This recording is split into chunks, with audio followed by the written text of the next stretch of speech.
when we're talking with families in the more common pathways, we would say, what do you think Jess would say if she was here, or what would she ask me? And with donation following voluntary assisted dying, we can ask the person, what is it that you'd like to know? And, you know, we've had all kinds of questions, and that's what we want. We want people to ask us. People often think that because they have been a smoker or because they enjoy a drink every now and again, that they're unable to be a donor. And that's just not true.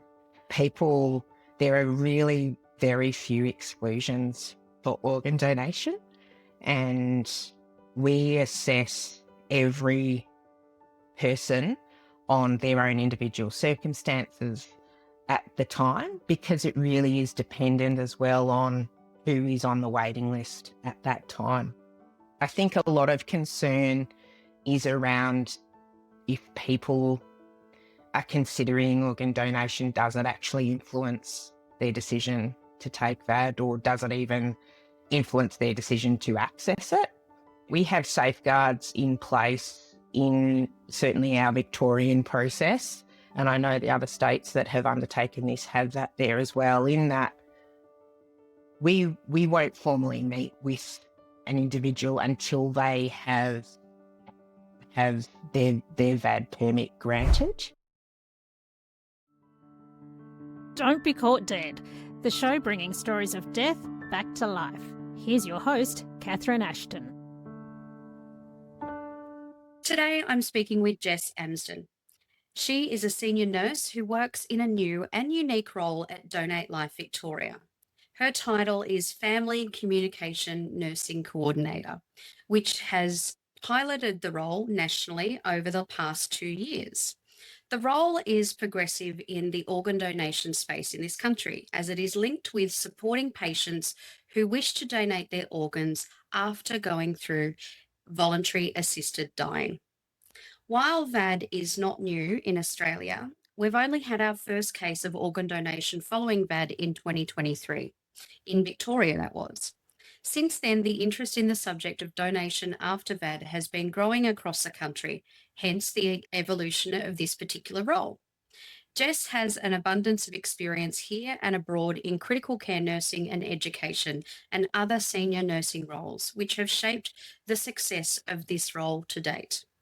Supporting donors and their families during this deeply meaningful process remains one of the most rewarding aspects of her career.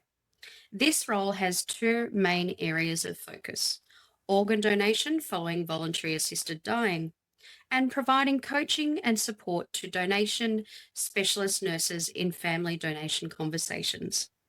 As a passionate educator, Jess also provides support and coaching to donation specialist nurses and is a facilitator of the National Family Donation Conversation core and practical workshops. And she enjoys watching colleagues grow and develop in this area. Thanks for being with us today, Jess. Why not? Thanks, Catherine. That's a lot. Thank you. Thank you for having me. So this is a relatively new role within the last 2 years. Tell me a little bit about what you were doing and what attracted you to this role. What attracted me to this role really is the power really that is within it, is allowing people to make decisions about their own end of life, and giving them the opportunity to explore that and really hear what it is that donation can do in terms of saving lives. Prior to being in this role, I was a senior education coordinator with Donate Life Victoria, and I was part of a team that really trained our donation coordinators in the organ donation process, in family communication, and I'd done that for about 8 years in varying forms, and I was really looking for something that would allow me to really utilise my strengths, and that really was in the family communication space, and also being able to build processes where they weren't before. So, look, when voluntary assisted dying came in 2019, Donate Life Victoria, a very small group of us actually really looked into, would organ donation be possible for some patients after voluntary assisted dying? And the answer that we found was yes. And we created a framework really early on. If a patient actually or an individual came to us and said, would this be possible? And we had that framework there for about 4 years before Marlene came forward, who was our first organ donor following voluntary assisted dying. And she really paved the way for donation after voluntary assisted dying in Australia and certainly in Victoria. And her legacy continues today as people continue to hear about her story and how she saved the lives of 4 people. Please share that story with us now, Jess. Yeah, Marlene, I didn't have the pleasure of meeting Marlene. My colleague Lana did. And Marlene was a previous nurse who lived in regional Victoria, and she had unfortunately been diagnosed with motor neurone disease. And she very early on realised that she wanted to be an organ donor and help others if she could. And she raised that with the physician that she worked with, her VAD physician, and he reached out to the local donation specialist, who was Lana at the time, and really said, would this be possible? And so Lana and the team there really worked really hard to figure out how this would be possible, not only to fulfill one of Marlene's final wishes, but also to save lives. And that's exactly what Marlene did, and certainly keeping Marlene at the centre of every one of those decisions. And I believe Lana told us that Marlene, prior to dying, was aware that she was going to help 4 people. And I think that Lana certainly tells me that she had a big smile on her face when she was told that news. Is that one of the things that makes this unique in organ donation? It absolutely is. It makes it unique. You know, I've been with Donate Life for almost 14 years now, and I've worked with so many families who are often struggling on the worst day of their life, and they make a decision at that point to donate their loved ones' organs. And I sit in awe of them, thinking of other people at what is often the worst time of their life. For the patients in this space, I'm often meeting with them in their homes. We're being invited in so we can give them information about what donation would look like, what it could mean. And I mean, it gives me goosebumps to think about it now and thinking of the people that I've met. One thing that we do know is donation can provide comfort for people as they navigate their grief moving forward. One of the things that I have been told consistently by the patients that I have met who have gone on to be donors is that it actually gives them a sense of purpose in their final days, and that it feels like perhaps they're not dying in vain. And I know certainly a patient that I met earlier this year, I remember speaking to his wife, and she said it kind of invigorated him in the final few weeks of his life, being able to help people or being able to be considered to help people actually gave him, it gave him something to do, but it also gave him something else to focus on and gave him a level of comfort in those final days. I truly can't imagine what it must be like for the individuals who enact their VAD. However, I feel incredibly privileged that we're able to sit with these people and provide them with a level of comfort as they face their last day. If you can talk us through the difference that you find between those normal conversations in a conventional setting with organ donation, and then perhaps, as what you were saying, that you get invited into their home when it comes to someone who is going down the path of voluntary assisted dying. Just for someone who may be unfamiliar with, what are the differences and what makes it so unique? Yep. Yep. For the more common donation pathways, and I might say right then and there, organ donation isn't actually that common in that, only about 2% of people who die in hospitals can actually be considered to be organ donors. So for someone to be considered for organ donation, they have to die in a hospital, in an intensive care unit, and on a ventilator most of the time.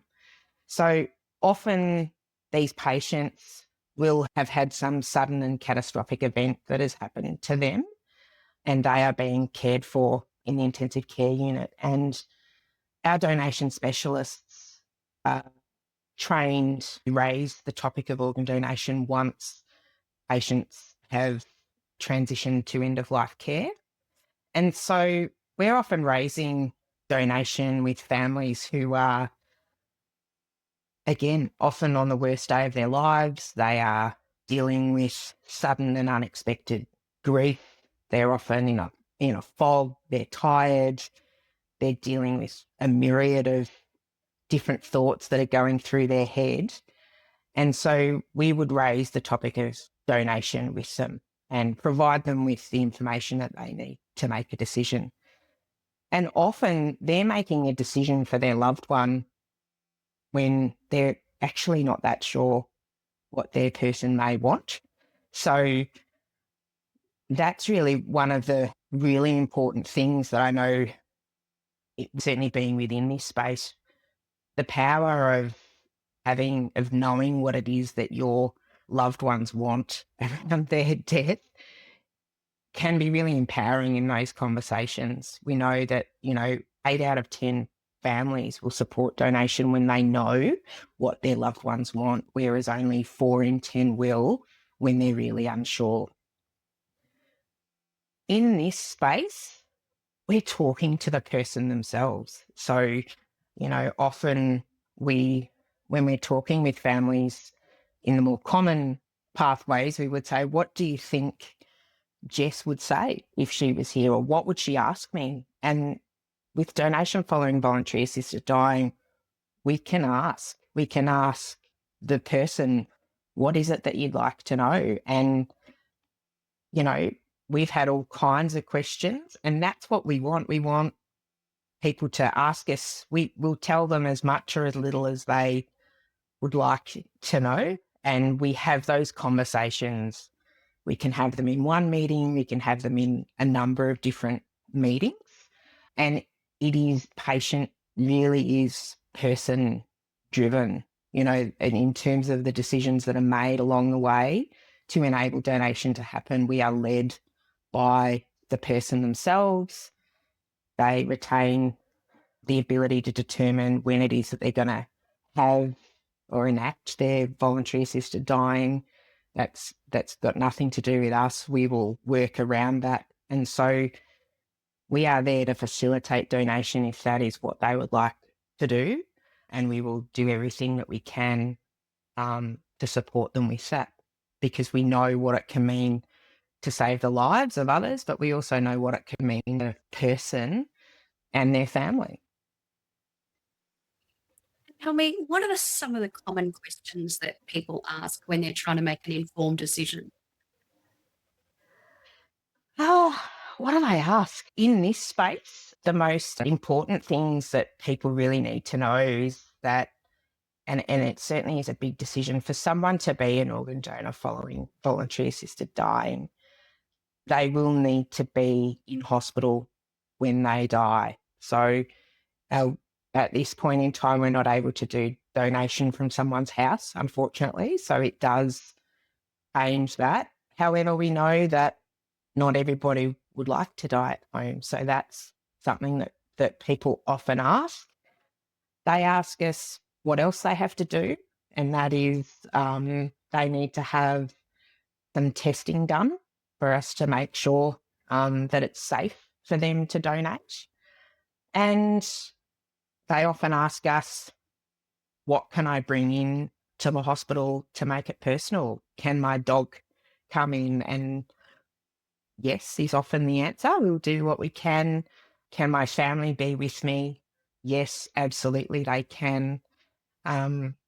People often, both in the donation after voluntary assisted dying space as well as just our more common organ donation pathways, people often think that because they have been a smoker or because they enjoy a drink every now and again, that they're unable to be a donor. And that's just not true. There are really very few exclusions for organ donation. And we assess every person on their own individual circumstances at the time, because it really is dependent as well on who is on the waiting list at that time. So if there's someone that is really critically unwell, we might find that they're likely to be suitable, whereas on the next day, because someone as critically unwell, they may not be suitable on that day. So it really is case by case and assessed on a daily basis in conjunction with conversations with the transplant units. What sort of questions do you receive from the family member? Because again, this is a very different setting to the more common pathway. The family members often have the same similar questions to what the person does themselves. I think often family and the caregivers supporting these people often sort of think about some of the logistics of how that's going to happen. So they're often around. So how does that all happen? How does the testing happen as well? So we support them with those questions and help work that through. We try and make it as least burdensome as possible, really. We also let families know the support that is available for them before and after death. Donate Life have a donor family support coordinator who provides ongoing support to all donor families for as long as those people want that. It might be one or two follow-up calls, or it might be for many years in an ongoing fashion. And we also link them in with Dying with Dignity, that support group that is there as well, if they would like group support also, recognising that this space has its own uniqueness as well in terms of the grief process. So we will certainly link them in with the support groups as well. Families, again, it's around, can we be there? And they often will have a lot of questions around the VAD process itself.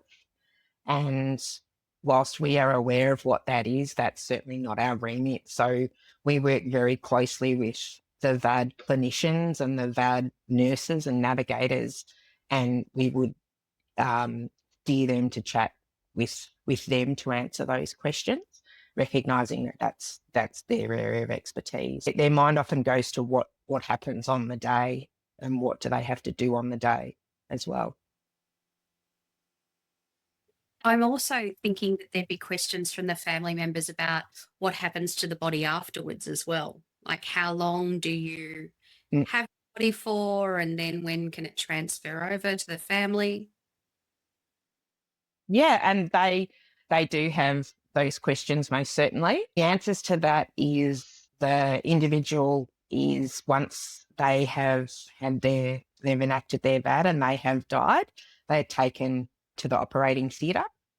And once the operation is finished, which is often a couple of hours, families are able to see their loved one afterwards if they would like to do that. And we will organise that viewing to happen within the hospital for them and give them time to see them. They often ask us, well, what are they going to look like afterwards? That's a really common question. And we reassure them that once they're dressed for their funeral services, that you wouldn't be able to tell that they have been a donor, that you wouldn't be able to tell by looking at someone that they have donated organs. Tell me, because of the unique nature of this donation pathway, what are the ethics around, and you may not be able to answer this, Jess, so I'm giving you this Mm, question without mm. notice, Yeah. Oh, is yeah. what are the ethics around the fact that the donor is making the conscious decision to donate their organs and the recipient is also alive on the waiting list? Like, there could be a possibility to actually connect or have some sort of communication between the two. What are the ethics around that?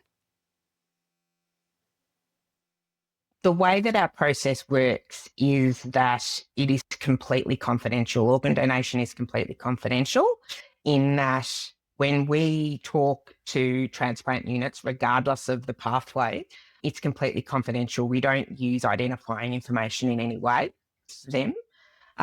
So it would be hard for that to happen. In fact, I'd say that it wouldn't at all.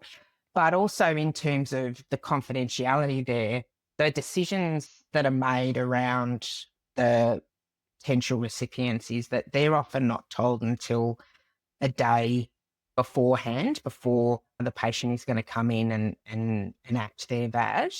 There would be no opportunity for them to actually do that because we're very much guided by the person's timeline. When we meet with people, they may well decide that actually I want to take the substance next week, and we will work as quickly as we can to allow that to happen. Or in some cases, in 2 days' time, we can make that happen. But we're also meeting patients who it might be 6, 7, 8 months before they come back and say, this is the date. So we initially ensure that once we've met with that person and they've provided us with consent for donation to happen, we will ensure that they are medically suitable to be a donor. And then we really wait until they set a date and a time. And then that's when we would reach out to the transplant units again and they would choose a recipient. In terms of the ethics in this space, absolutely, it's something that we have navigated. Absolutely. I think a lot of concern is around if people are considering organ donation, does it actually influence their decision to take that, or does it even influence their decision to access it? We have safeguards in place in certainly our Victorian process, and I know the other states that have undertaken this have that there as well, in that we won't formally meet with an individual until they have their VAD permit granted. They may be given some information that it could be possible, but we won't meet with them until they have that permit granted. So, that is a concern that is there, but I can say it's just not something that we see, that the decision to donate certainly doesn't impact the decision around their VAD. In fact, we've met a number of people who, once they've heard about donation, they actually sort of think, oh, thanks, that's not for me. Or they might call us and say, I think it's going to be next week. And then they call us in 3 days' time and say, actually, no, I've changed my mind, which is completely normal, I'm sure. And we're just guided by them. So we've seen people change their dates a number of times, and we're just very mindful of that their death and the circumstances around it is the most important thing here, and we will work in with whatever it is that they want. But we have safeguards in place to try and protect against some of these more challenging areas. Looking forward, Jess, what are some of the things that you're talking about now, given that you've been in this space for 2 years now? I think, Catherine, one of the things that we have been up against, certainly over the last year and a half, really is awareness. People being aware that it could be possible for them. So that's really what we've been up against. But we're starting to see that change now, in that we're starting to get more calls from people themselves, and certainly more calls from VAD clinicians and VAD navigators as they have become aware of it as well. I think, what else? I think we're going to have to start to consider and enable more health services, certainly here in Victoria. It takes a lot of planning and a lot of engagement with health services to enable this donation pathway in their hospital. All of the Victorian health services have organ donation guidelines, so they're familiar with that. But within this space, there are only a handful of health services that have facilitated donation after voluntary assisted dying. The process in terms of donation really is unchanged. It's really all of the things that come before donation, in meeting the patient themselves. How do we admit them? Who do we admit them under? Which these all sound like really minor things when we just talk about it like this. But in terms of health services, these are the things that we need to figure out. And it takes a lot of conversation and engagement, really, with multiple levels within a health service to allow this to happen. So looking forward, that's certainly one of the areas when I'm not working with individuals, is really trying to enable the health services to have these guidelines in place so that when the individuals do present, they're ready to be able to offer this to them. And all of the health services that we've spoken to are supportive of that. However, they're at differing levels in terms of enabling it as well. So I think they're the places where we're really looking forward to, and certainly ways to increase awareness with people as well, that this can be possible, and where to go when they have questions about that. Because I think there's a lot of, like I mentioned before, a lot of people have misconceptions. So trying to really normalise donation as part of any end-of-life planning, regardless of how you may get there, is a really important step. So, considering it as part of advanced care planning, considering just having a conversation, around it. We don't like to talk about death, hence why donation continues to be rare. But having those conversations and seeking out the information and really allowing people to make a decision that's right for them, and registering those decisions is really the important part.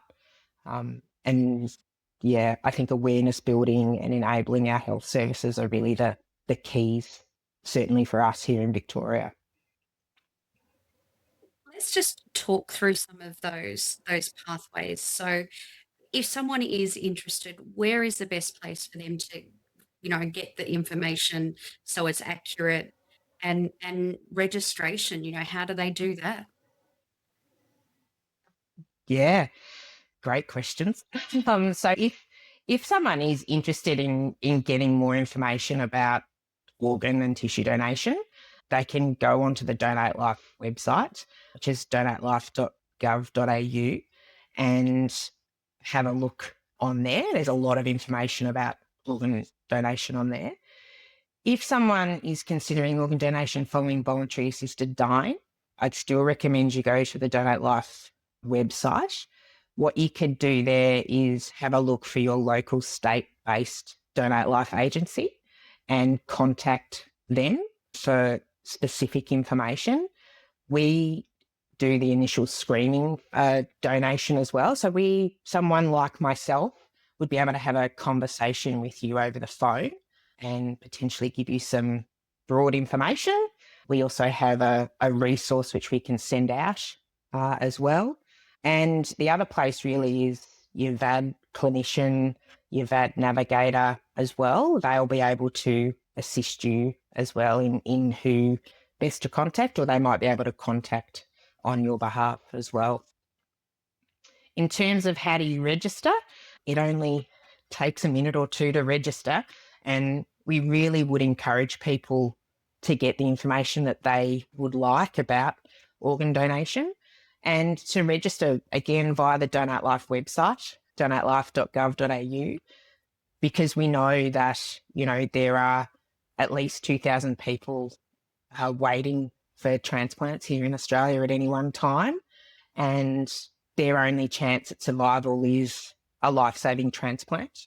And we also know that when families know what their loved ones want, that it makes a real difference in their decision-making when they're often, most of the time, grief-stricken and finding it really hard to think. So knowing what you want and registering that decision is really powerful for people when they're making this decision for you on your behalf. I think a lot of people still think that the registration is associated with their driver's license, and remember Yep. when it used to be part of the process, but everything is now just through the Yep. website, isn't it?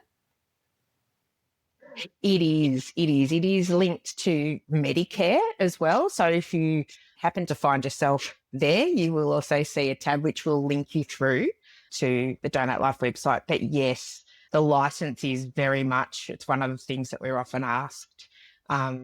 Certainly for people in South Australia, it is still linked to your driver's license, but certainly not here in Victoria. I couldn't quite tell you about the other states. But no, I know our team are working very hard to see if we can get it back on the licenses, because it is a really effective way for people to consider it and to seek out information as well. And so when you register your decision, you're able to register as well specific organs and tissues that you are comfortable to donate, and you can choose those that you're also not comfortable to donate as well. That's good to know that people also have that authority and can have control over what they choose to donate as well. Yes, absolutely. So what happens is when in the common donation pathways in hospitals, the medical teams will talk to the donation specialists and let them know that they have a patient who is at the end of life. And the donation specialists will call and check the Australian Organ Donation Register with the patient's details, and they will be told whether or not there's a registered decision there, a consent or a decline, or if there's no decision registered there. And we use that information when we're talking to families as well. So it is checked routinely prior to any conversation about organ donation, because we know how powerful that information is. So as well as the specific organs and tissues that people have consented to, and we can often sort of tell by sometimes what people have ticked and what they haven't, or not, that perhaps they have thought that wouldn't be suitable, or they know that wouldn't be suitable as well. So we will explore that with the family at the time as well, if there are specifics around organs and tissues that they weren't comfortable with. And Jess, what has this role meant for you? How has it changed your perception? I know it's a space you've worked in quite a time, but with a different lens this time, the last couple of years. Yeah.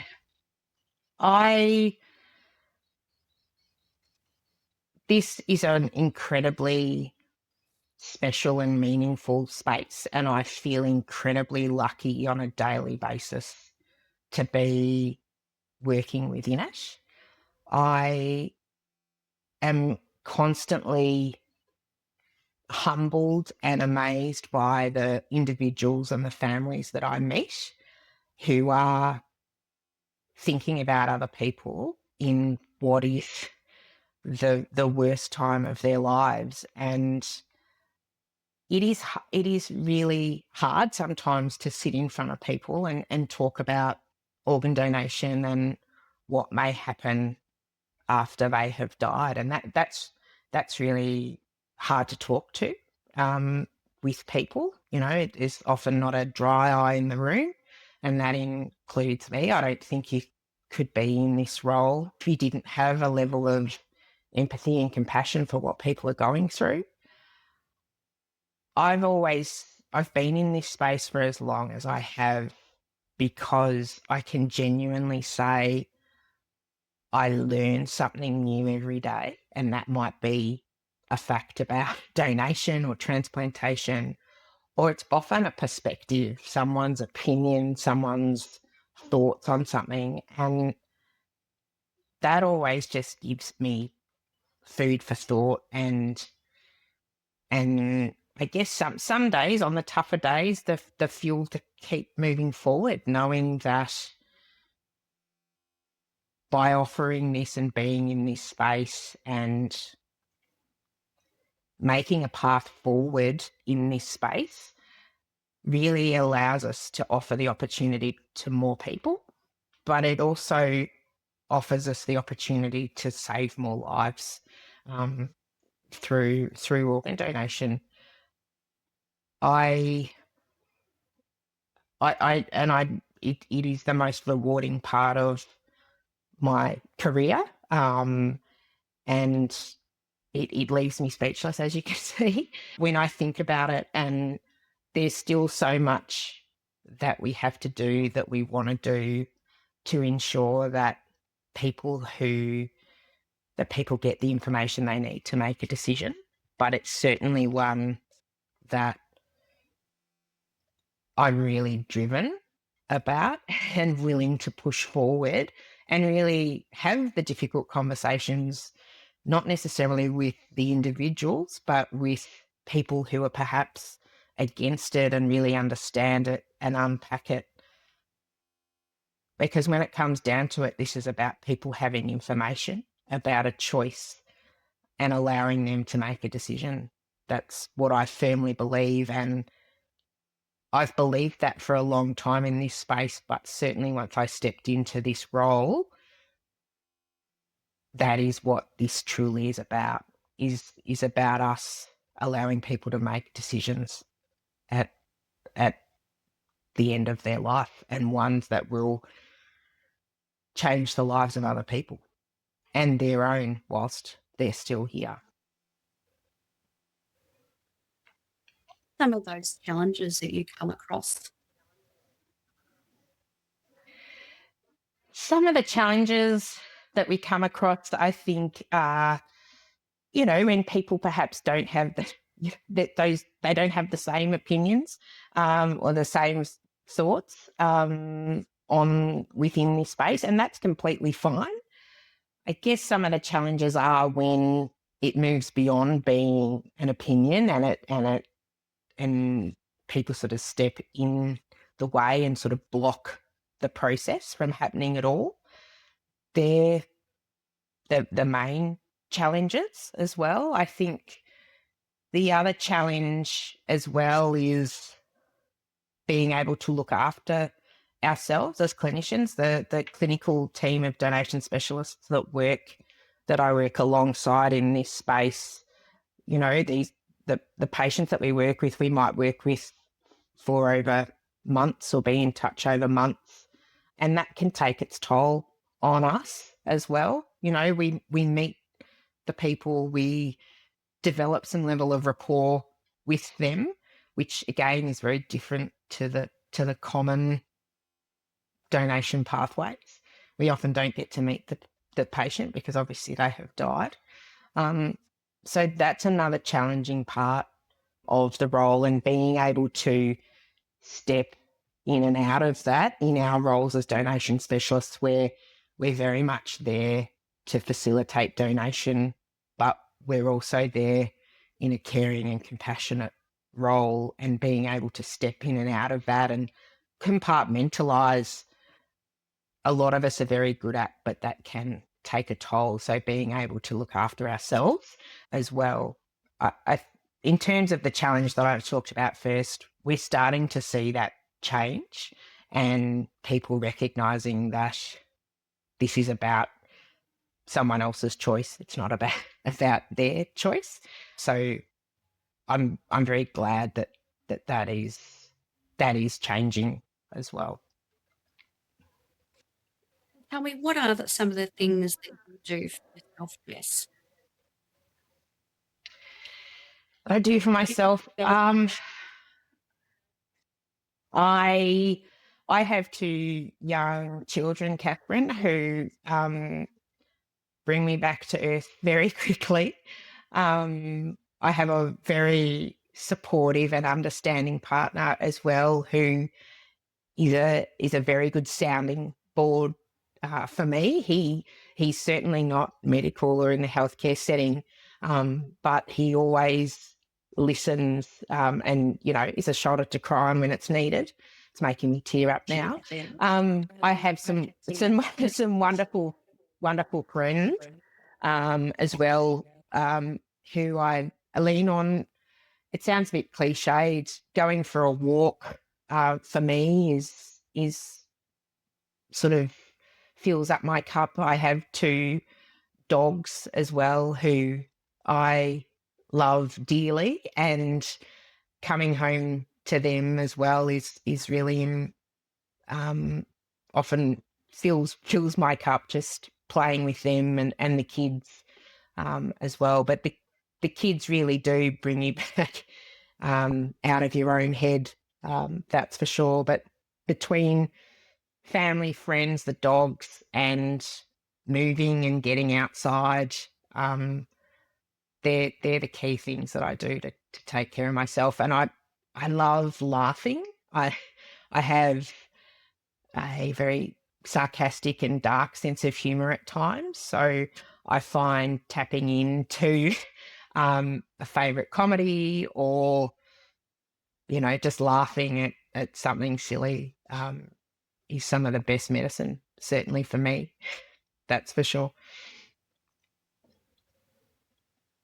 Do you think that, young Jess would have thought you would be doing this as a job when you were older? Oh no, I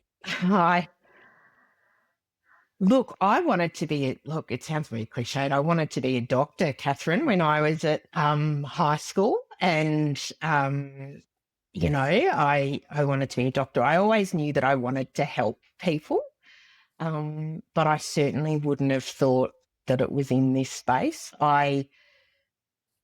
Prior to coming to Donate Life Victoria, I'm an ICU nurse by training, and I worked overseas in the UK in some intensive care units there, and I worked on cruise ships, and I had a lot of fun. I learnt a lot about perspective then, and that really opened my eyes to the different experiences that people have on their background, where they come from, and really just learning to be curious about what drives people and that. So I certainly didn't think that I'd be in this place and in this role. I think when I worked in sort of the hospitals, I always found caring for patients at the end of their life incredibly rewarding and an incredibly special time. So I think I probably would have ended up potentially in palliative care nursing had I have not come to Donate Life. But yeah, I certainly didn't think it would be in this space, that's for sure.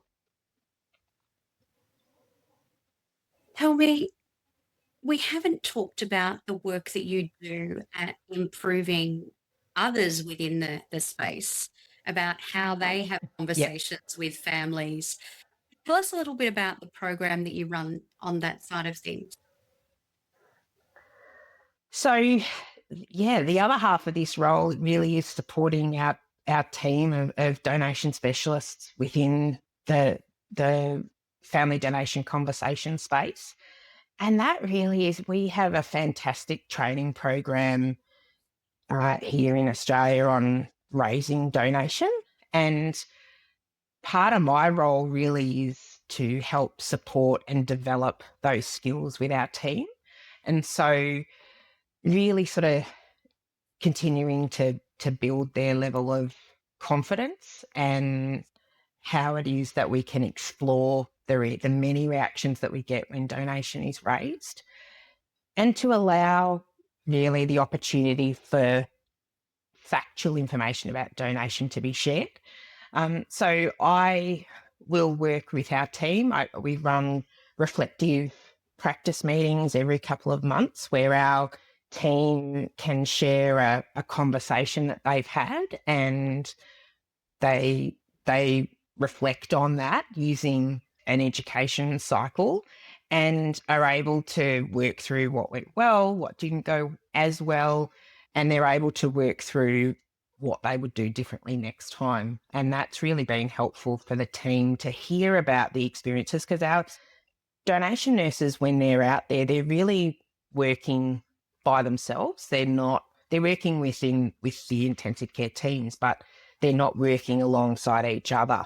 So they often don't get a chance to really get any feedback from anyone else. So this reflective practice meeting allows for that, and for feedback from the team. I'm also available for our team for one-on-one sort of coaching. So if they're going to be having a family donation conversation, I'm able to go out and sort of be a fly on the wall for them, and provide them with real-time observations and suggestions. And they're also able to call me after conversations and debrief those conversations, where we can work through how it went, again, using that reflective cycle. And I wonder next time, I wonder what would have happened if we'd said this as well. So the other part of the role, when I was an education coordinator, I loved watching our team members when they started and how they developed over time. And, they'd come in and often be really nervous because it's such a huge area. Organ donation, there's a lot of information to get your head around, and people don't realise that when they first start. So there's always that oh shit moment about 2 weeks in where they're like, what have I signed up for? I'm happy to say most people stay around for the training, but it's so lovely to see them grow with confidence in this space in a relatively short amount of time, and they're able to have really meaningful conversations, but also facilitate a donation case. So I guess I'm lucky that that's the part of the education role that I've been able to keep with me in this family communication role. And, we're always running sort of small skills sessions for our team where they can come in and practice and simulate conversations with other team members and get feedback and try new things in a safe environment as well. So, yeah, I'm very lucky that it's perhaps I've been able, I didn't do it. Our executive team who designed the role had that in it as well. But I'm very lucky that I've been able to team my interest in the donation after VAD space, as well as my love for communication and supporting better communication, as well into two jobs, into one job actually. So, yeah. Talking about communication, like how Hmm. how do people have conversations with their loved ones, their wishes for organ donation? How would you suggest that someone initiates those conversations? Yeah, wow. That's the $50 million question, I think. We don't like talking about death in Australia, that's for sure. I think, I've heard a number of different people tell me that, they, on a Sunday when the whole family come together, they have a topic for discussion. And, I've heard that's a really good way. What does everybody think? And they're able to go round afterwards and say, well, this is what I would want. The next step, of course, is to register that decision. I think, it's like anything. It's not a one size fits all. I think there's a lot of information on the Donate Life website. It might be, it might be statistics around donation that resonates with you as a person. It might be the impact that has on the transplant recipients, hearing about what someone's life was like before their transplant. What we know, for example, is people who need kidney transplants, for example, are often on dialysis and they need to go into hospital 3-4 times a week to have dialysis. They may not be able to work. They're often unable to be fully part of their family's lives because of the constraints of their illness. And what we see is after they've had this transplant is they're able to return to life. They're able to go back to work. They're able to, actively engage with their children or their grandchildren. So I think it's understanding what it is that would help you make a decision and then finding the information about it. It might be knowing that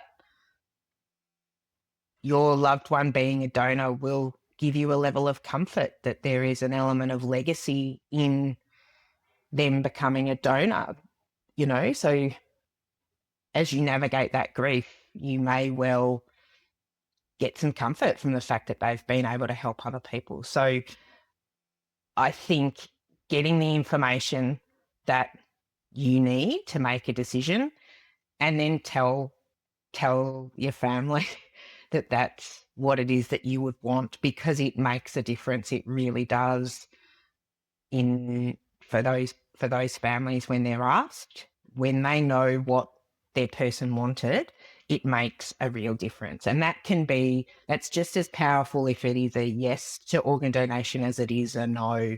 And if donation isn't for you, that's completely fine. And allowing your family to very confidently say, actually, this is not what they wanted, is just as empowering for them as it is if you were supportive. So how you have that conversation, I'm going to leave to you, because you know your family's best or your loved one's best on how to introduce that. But have asked the questions. You can contact the Donate Life agencies. There are people that are there to answer any questions that you have. But the Donate Life website certainly has a lot of information there, and a lot of statistics, a lot of donor family stories, and a lot of transplant recipient stories on what donation can mean. So sort of choose your own adventure and then really do share that with your family. And again, go one step further and register your decision to really solidify that as well. And you do that again through the Donate Life website. And it only takes a few minutes to even do that. And also, I did it to check what my registration status was as well. So it's pretty simple. Yes.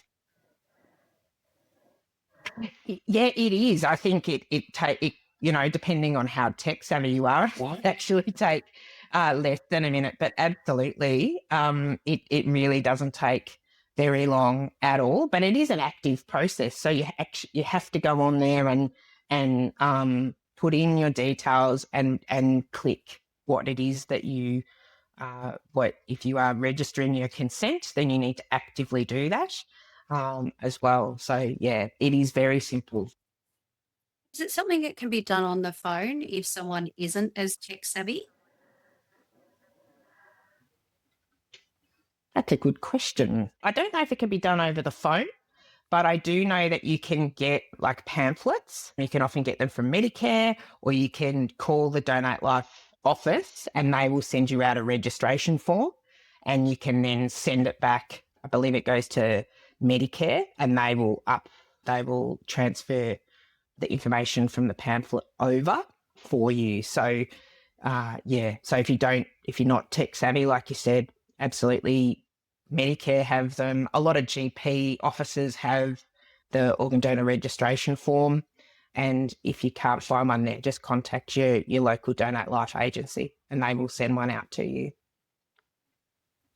Brilliant. I can't thank you enough for giving us some insight to an emerging field and a much needed one. So thanks so much for your time, Jess. Wonderful. Thanks so much for having me, Catherine. I really appreciate the opportunity to talk about it and hopefully get some awareness out there that this may be possible. Thanks.